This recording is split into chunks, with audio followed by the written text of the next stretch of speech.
acho que aqui, enfim, nesse território, nesse lugar, assim, mais do que ninguém, vocês sabem quais são as dificuldades, os lugares, os desafios, o quanto é custoso, ao mesmo tempo que é a coisa que mais nos faz bem na vida, não é? Que é produzir, que é, enfim, que é dialogar com as diversas formas de expressão e conseguir colocar um pouco do que a gente sente para fora, junto com as pessoas.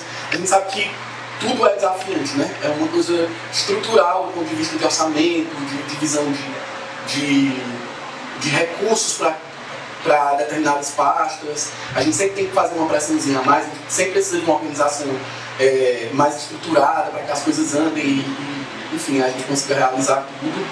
E aí eu acho que eu venho muito desse lugar, mas me apresentam como artista da noite, eu fiquei tão feliz, assim, faz tanto tempo que eu não sou apresentado dessa maneira, mas eu acho que o meu lugar, o lugar de um artista, assim, eu sou uma pessoa que basicamente toco em eventos de periferia, das periferias mesmo, saraus e outros ambientes que muitas vezes é uma caixa de som, meu violão, então eu venho de uma experiência muito particular mesmo, de atuação comunitária no sentido de fortalecer as iniciativas, e eu acho que a Parada do Messejana, ela tem, aqui eu já adiantando, né, porque meu secretário está já chegando, ele que vai, mas eu acho que a Parada do Messejana tem uma coisa muito fundamental, que é o fato de discutir cultura na periferia.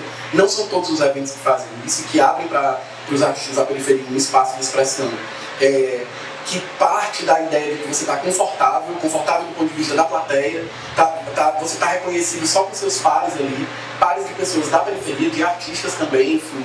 Isso do intercâmbio fortalece muito a gente quando a gente vai para fora, porque é um mercado de trabalho competitivo e desigual. Então é muito bom que iniciativas como a Parada do Messejana, e com 15 anos, a gente vem do Forrengo, agora a gente fez a 19ª edição, né? Então a gente acompanhou quase que conjuntamente o Forrengo e a Parada do Messejana, né? A gente sabe, assim, é um esforço colossal que no final compensa pelo fato de que você consegue construir identificação e visibilidade com seus pares. E isso realmente, assim, no Brasil que a gente está vivendo, né? Do ponto de vista da representação política, com esse congresso, que é um 7-a-1 todo dia, não tem, enfim, assim, é um valor imensurável você poder se apresentar para a sua comunidade, para as pessoas que consomem o trabalho, o que você faz, porque gostam, para além de ter sido convidado, não sei o que, não, é porque gostam do seu trabalho, gostam de você, isso me deixa feliz, confortável. Então, eu acho que para além de toda a importância que a Parada do Messejana tem, e eu queria marcar esse momento só dizendo isso, de parabenizar nesse lugar, que não é um parabéns pacífico, né? É um parabéns guerreiro, de luta, de resistência e tal, não é simplesmente reconhecer o valor em si da Parada do Messejana, mas é a luta da resistência. Enfim, como o mestre me apresentou, sou um artista e sou produtor de eventos culturais que acontecem na periferia, então eu sei exatamente o que é o corre, né? E aí era isso, assim, eu aqui acho que vou passar, deu vontade, né? Mas é isso, vou ficar até de noite, senão a caipirinha tá batendo. Boa tarde, né, a todos. Assim, eu falo bem breve. Meu nome é Ludmila, para os que não conhecem, né, estou como gerente do Núcleo de Ação pela Paz, na Paz. Queria agradecer o momento, né, por estar compartilhando aqui todos esses conhecimentos que sempre, né, quando a gente tem esse momento coletivo, a gente acaba adquirindo.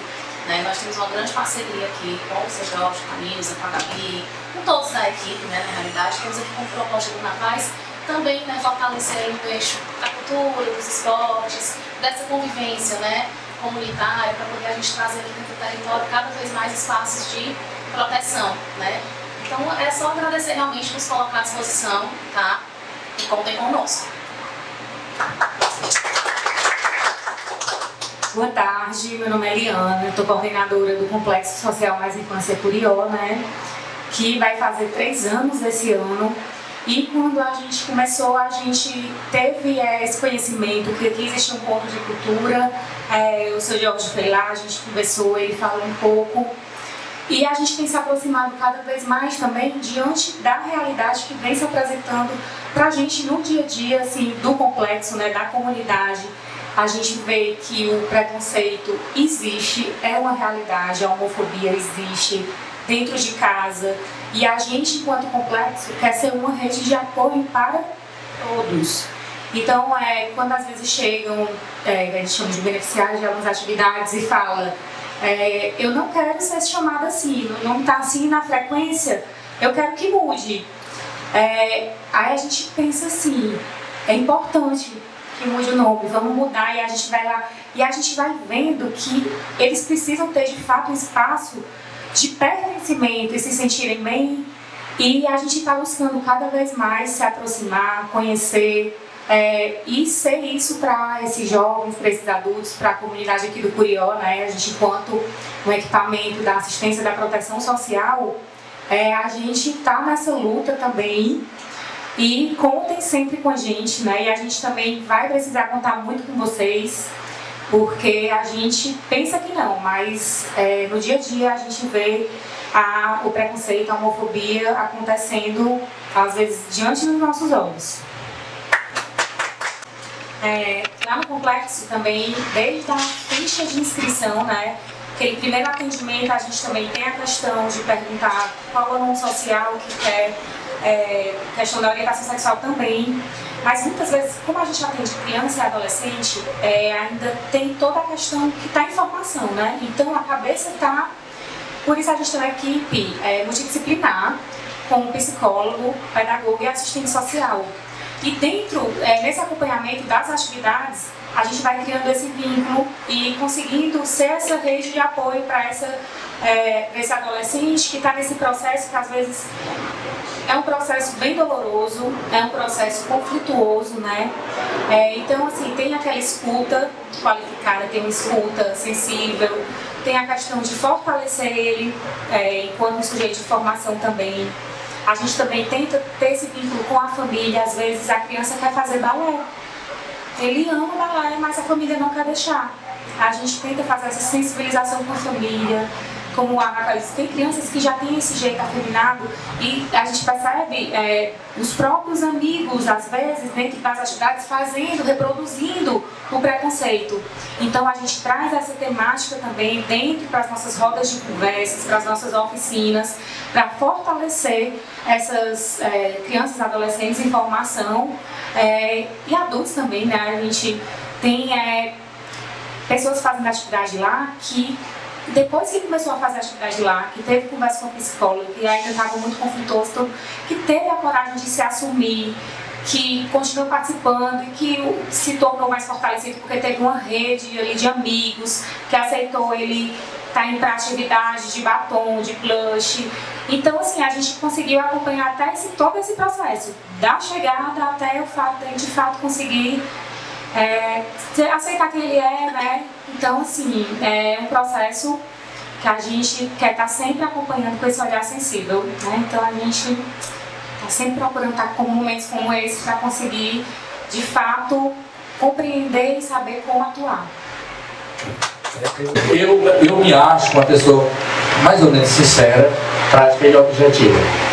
Nós estivemos, secretário e coordenador, na quinta-feira, atrasada, não foi essa, para pela primeira vez se sentar com a representante da Secretaria de Direitos Humanos do município, porque a gente não conseguia. Porque nós estávamos blindados. E isso transformou numa consequência muito ruim. Porque se tivesse nos avisado que a prefeitura não poderia contribuir com a construção da parada, nós tínhamos tomado as providências com calma. Por exemplo, o Estado ajudou, mas ajudou nos banheiros químicos, no som. O Juninho vai me ajudar aí, foi banheiros químicos, som, iluminação e o gerador. Mas na quinta-feira, atrasada, nós sentamos às 16 horas e 45 minutos com a secretária adjunta, que nos tratou divinamente bem, uma pessoa educada, e foi justificável e justificável. Aí eu fiquei escutando, né? Só que eu ando com essas pastas na mão. Para onde eu vou, tudo meu é escrito. Então eu tenho 16 ofícios, todos protocolados, e eu botei a pasta assim pertinho lá da secretária. Quando ela terminou, eu disse, eu entendo, mas eu sou parceiro. Deus me livre, com toda a honestidade na minha vida, de passar o que eu passei neste palco, fazendo uma parada pela diversidade aqui dentro. porque eu tinha um recurso para receber da Secretaria de Cultura e os artistas estavam vendendo seus teclados, seus violões, e nós fizemos uma parada aqui, pessoal, quando o governador determinou que não podia funcionar nada. Então era uma fila de artistas sentados lá embaixo porque o cachê era bom. Nós conseguimos dar um portfólio, um álbum, um treinamento e R$500. E subia de artista por artista para gravar. Eu não sei como essa mulher que está sentando, aquela que está lá, parece que conseguiu sobreviver o resto da equipe. Porque nós recebemos todas as artistas. Em plena pandemia nós ajudamos. Puxa, secretário. Puxa, coordenador. Que custo teria de dizer, olha, o processo está andando, mas enganchou na pasta fulano e tal. Não sempre foi nos repassado o que ia acontecer. Aí, graças a nós, povo, nós estamos aqui dentro dessa vitória, que de quinta-feira atrasada para cá, a gente conseguiu transferir a parada. Matando de aperreio cadê? O Julinho está ali, acho que ele teve até uma dor de barriga grande, foi tanta aperrear, né? Mas ele não me dizia que estava certo ou que não estava. Enganchou, vamos desenganchar, faça, que é o nosso estilo. É o nosso estilo de ser. Então, assim, aquela cadeira era para estar o representante da coordenadoria. Por que está uma convidada especial, e acabei de elogiar a coordenadoria dela, e aqui está o representante da CEDIR, que é a Secretaria da Diversidade. Então não tem porquê eu continuar omisso nos meus argumentos. E respeito a todos os movimentos, em particular o GAYDAR e todos os movimentos messejano, que ligaram para a gente pedir desculpa que não vinha. Porque não queria ter conflito na hora. Tadinha dele, né? Mas na cabeça deles o negócio foi muito sério. Tem 126 ambulantes hoje que passaram o ano todinho rezando e pedindo a Deus que a parada chegasse, porque eles vendem mais do que o ano todo. Então, assim, fora outros problemas artísticos, de deslocamento, de pessoas que vêm de outros municípios. Enfim, eu vou encerrar. Eu não sei, Nilson, tu resolveu a telha da mulher? Pronto. Então, assim, sintam-se extremamente à vontade, que o pouco com Deus é muito, e muito sem Deus não é nada, né? Então, assim, o arte de amar é isso. Nós não estamos aqui de puxar saco com ninguém. Hoje eu brigo com ela ali, mas a gente briga profissionalmente, a gente discute, né? Mas infelizmente eu tenho que registrar, viu, Nilson Farias, que você teve na reunião lá com a secretária de junta, que nesse sofazinho lindo e maravilhoso era para estar um representante da coordenadoria, para ele fazer jus à defesa da prefeitura que o paga.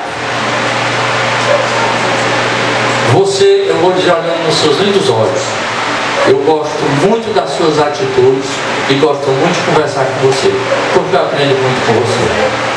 E a Samila faz tanto tempo que a gente se conhece tudo, e eu estou elogiando uma coisa que é real, sabe?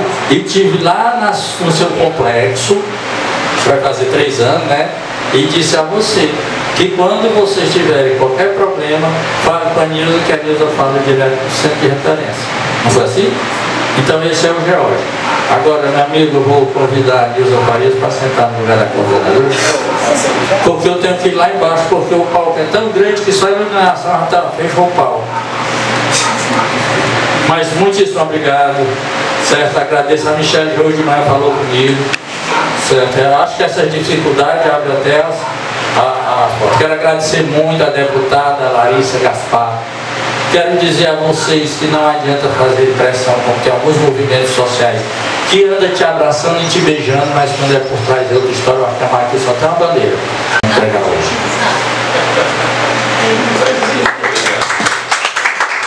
Estar aqui nesse espaço, é a primeira vez que eu venho aqui no Arte de Amar, vocês sempre cobravam e tal, então fico muito feliz de estar conhecendo esse espaço tão falado, o primeiro pontão de cultura do Brasil, primeira TV web, LGBT, né, que teve tanto protagonismo, que construiu tanta coisa na época da pandemia, né, que constrói tanta coisa aqui nesse bairro, que é o Curió, que tem uma história, né, intrínseca de vocês, pessoas, mas também da entidade com a construção do bairro. Então, me sinto muito honrado, né, de estar aqui e principalmente de representar a secretária, né, a secretária Michele Meire. Não está aqui porque ela faz assim, ela viria com toda certeza para o seminário, né, por isso que ela também fez muita questão que eu viesse pessoalmente, né, porque ela está viajando, ela vai para uma agenda agora nacional, que é com a Fundação Perseu Abramo, que é sobre segurança pública e políticas LGBTs. Ela vai compor uma das mesas, né? Para quem não sabe, o estado do Ceará hoje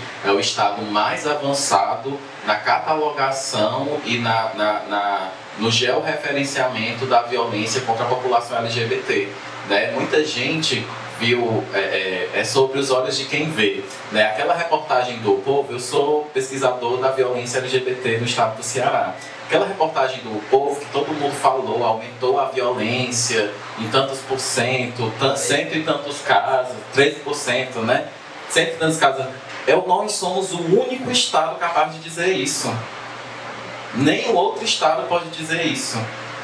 Todos os jornais, a população, a sociedade como um todo pode saber sobre a violência LGBT. Nenhum outro pode. Então isso é um debate importantíssimo, porque enquanto a gente estava dizendo que sofrer LGBTfobia e as pessoas estavam dizendo que a gente estava em busca de privilégios, agora eles podem publicamente acompanhar que isso é um problema estrutural da sociedade, que define rumos, que atrapalha vidas, que tolhe relações, que dificulta que essa população prospere, construa uma vida digna, tenha uma família, tenha um trabalho digno, né? Tudo que se tolhe quando a gente é atravessado pela LGBTfobia. E isso é muito importante, né, de ser dito, porque a gente avança numa política, é igual à política do feminicídio. Né? No momento em que você institui uma qualificadora para o homicídio contra as mulheres, esse número ele aumenta porque começa a se quantificar melhor, né? Esse dado fica mais visível, né? Então nós estamos ainda num processo de conseguir mensurar essa violência. Então a secretária foi apresentar esses dados, né? E a gente fica muito feliz. O estado do Ceará está debatendo a violência contra as pessoas LGBTs. Isso não era um debate que a sociedade fazia, né? Isso era um debate bem dentro das bolhas, dentro dos nichos, né? Por exemplo, tenho muita certeza que aqui no Muriel quem fazia esse debate era só o Ardiamar, no meio do conjunto de pessoas, né? Que não debatiam. No meio de conjunto de pessoas que não debatiam essa questão, né? Então, ter esses instrumentos, né, ter esses dados fortalecem muito. Então, a secretária está lá, né? Mas vim aqui com essa missão de representá-la, né? A gente sempre reforça o papel que nós temos desempenhado enquanto primeira Secretaria de Diversidade do Brasil, né? Porque a gente tem uma responsabilidade muito grande de dizer o que é uma política de diversidade, né? De estruturar uma política de diversidade. E isso acontece muito em parceria com os movimentos sociais, com as entidades, né? Então esses processos de escutativa, esses processos de diálogo com o terceiro setor, de diálogo com as entidades da sociedade civil, eles são muito importantes, porque o que as entidades fazem é política pública também. A diferença é que é por entidade com outro CNPJ privado, né? Mas é uma política pública porque atinge o público, né? Porque são políticas que modificam relações, que facilitam vidas, atravessam pessoas, né? Quando o mestre Yoshi fala dessa questão da pandemia, a importância que foram as entidades, né, de poderem disputar os editais, captarem recursos para poder facilitar que o dinheiro, o recurso da cultura chegassem até os artistas. Né? Isso não é tão simples, não é um PIX que o governo federal podia fazer para todas as pessoas. Né? Então existe um papel muito grande que a sociedade, as entidades do terceiro setor desempenham e que durante a pandemia foi ainda mais forte. Né? E a TV Web, o Arte de Amar traz muito dessa trajetória. E a gente tem muito bebido das fontes do que as entidades têm produzido. Né? Não só as entidades locais, né? Como também que tem o Arte de Amar, que tem a ATRAC, que tem o GRAB, né? Mas também as entidades nacionais são muito importantes na consolidação dessa política pública, dizer quais são as necessidades, de organizar as pessoas em torno desses debates. Né? A ANTRA, o GGP são também entidades nacionais que fazem muito esse papel. Para vocês terem noção, os relatórios que a gente tem sobre assassinato de pessoas LGBTs no Brasil, quem faz é o GGP, que é uma entidade do terceiro setor, né? Uma organização social. Não é o governo federal quem quantifica o número de assassinatos contra pessoas LGBTs. Até porque esse dado fica a cargo das secretarias públicas estaduais de segurança. E não tem essa compilação nacional. Então a ANTRA também, a Rede Trans também constrói relatórios sobre os assassinatos de pessoas trans, travestis no Brasil. E isso dá subsídio para os governos poderem produzir políticas públicas. Então, as entidades do terceiro setor, elas têm muita importância nesse processo da construção de uma política de diversidade. A gente tem muito apoio do governo federal nesse sentido. Temos agora a nossa Conferência Nacional LGBT, que vai acontecer em outubro. A Conferência LGBT, a última que aconteceu, foi em 2016. Então a gente está aí há 9 anos que não tinha participação social, a gente está há 9 anos que não chamava a população LGBT como um todo para debater a sua vida, os seus problemas, as suas dificuldades, os limites das ações do governo, onde é que dói mais, onde é que as coisas estão mais apertadas, E a gente conseguiu construir um processo muito bonito aqui no estado do Ceará. Com a participação de mais de 50 municípios, quando a gente parte do pressuposto de que da densidade demográfica a gente não tem nem noção, A gente não tem noção de quantas pessoas LGBTs existem no estado do Ceará. Quando a gente parte do pressuposto que não tem políticas LGBTs em todos os municípios, a gente pegou a secretaria, tinha 12 assessorias, agora a gente está indo para 25, 12 assessorias, 12 municípios que possuíam uma coordenadoria, uma assessoria, alguma pessoa ali que tocava a política LGBT. E hoje a gente está em 25, então a gente já teve mais de 100% de aumento da interiorização dessa política. Mas quando a gente parte do pressuposto que já tem 25 assessorias voltadas para isso, então a gente chegou mais do que o dobro das cidades com a conferência LGBT. Então a gente não chegou só nas cidades onde tem assessoria. A gente chegou nas cidades e organizou pessoas onde não tinha nada do poder público.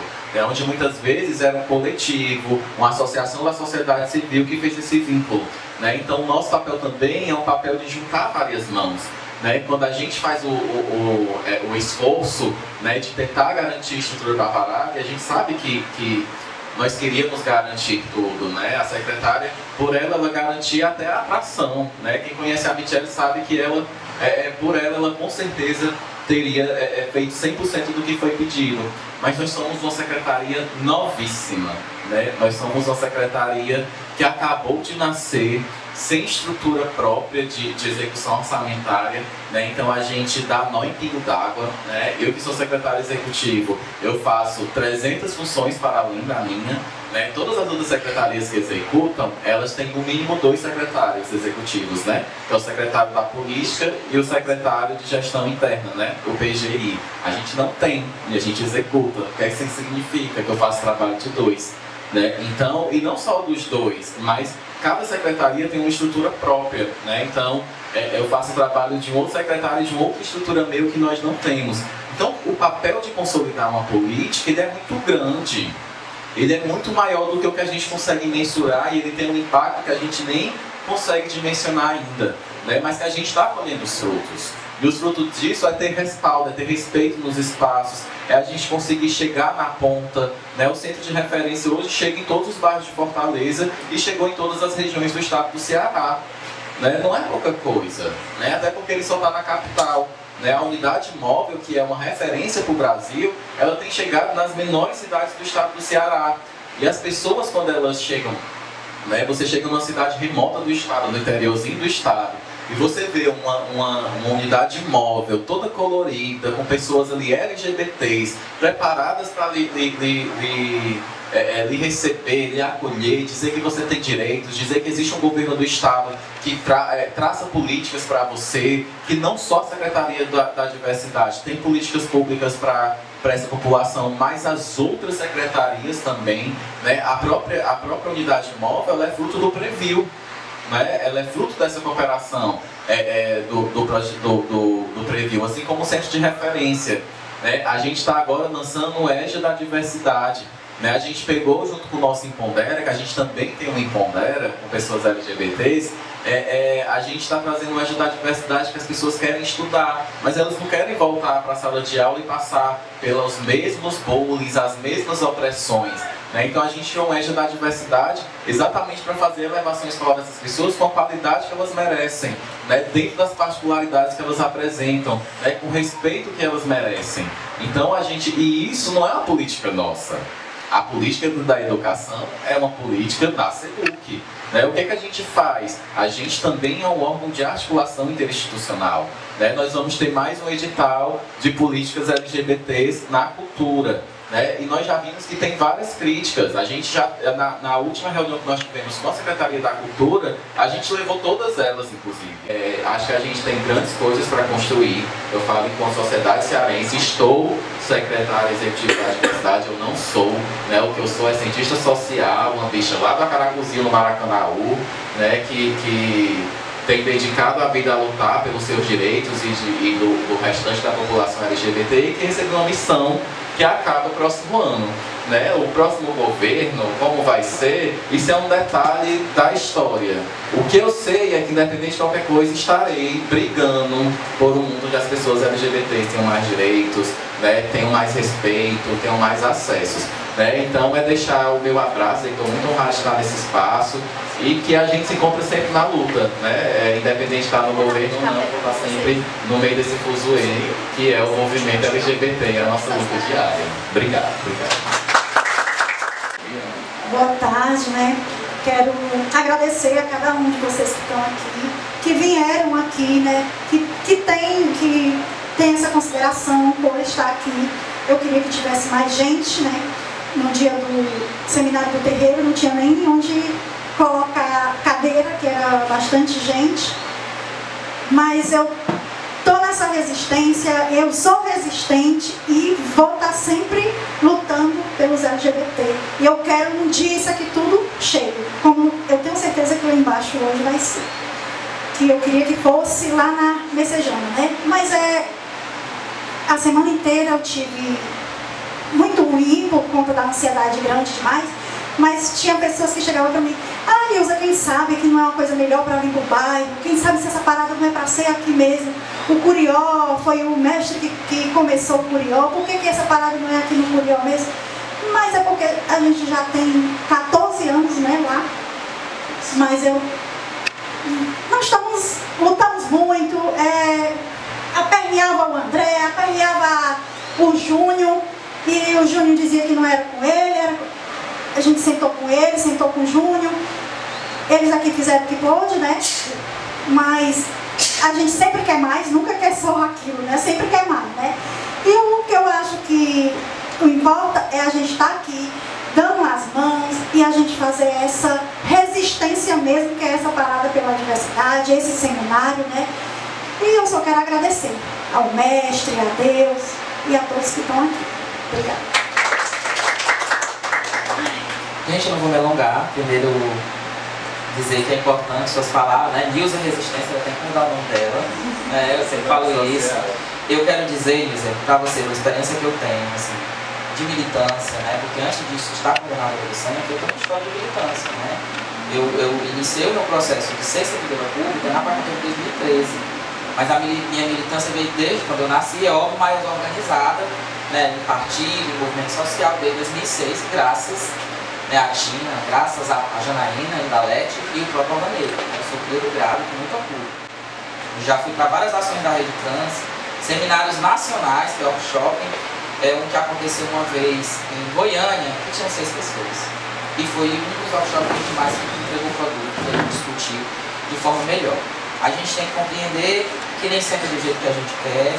Isso nos impulsiona a buscar outros caminhos, né? A gente está vivendo em 2025, eu sou muito político, eu sou de terreiro, mas eu tenho espiritualidade muito aflorada, e a gente fica se perguntando por que está sendo muito difícil 2025. Eu sempre perguntei desde o início do ano, porque é um período de grandes transformações. Vai haver muita coisa em 2026, né? A gente está passando por um período de justiça, porque é um ano de Xangô, e a gente vai ter muita justiça social na política, para a população LGBT e para os povos que são minorizados. Em relação à temática específica, eu acredito que o secretário já me contemplou na sua fala, né? Eu quero simplesmente aqui deixar na oportunidade de que o centro está à disposição para as instituições do governo, para as instituições da sociedade civil, porque o centro é uma demanda histórica da população LGBT. Claro que é uma vontade política do governador que instituiu, que é um desejo da secretária, a doutora Socorro, Lia, na época, né, e Narciso como coordenador do Testigo do Centro. Mas uma demanda de quando a gente era vivo. Lembro bem nas conferências, na primeira conferência de 2008, que ela dizia assim, a gente vai ter um lugar para a gente travesti entrar de cabeça erguida, para ninguém falar do nosso nome, né, para ninguém nos discriminar, e o Estado precisa ter isso para atender a menina no interior. Porque a gente tinha um sonho de ter um equipamento do Estado do jeito que tinha o Janaína em Fortaleza. Mas o Janaína ele recebia demanda até da região metropolitana, ele acabou absorvendo a demanda grande que hoje o centro entrega. Então o centro ele tem feito esse papel, tem cumprido um papel muito estratégico, a gente tem se debruçado agora como secretaria de montar uma estratégia de monitoramento desses dados, uma estratégia de buscar ativas para conseguir atingir todos os municípios.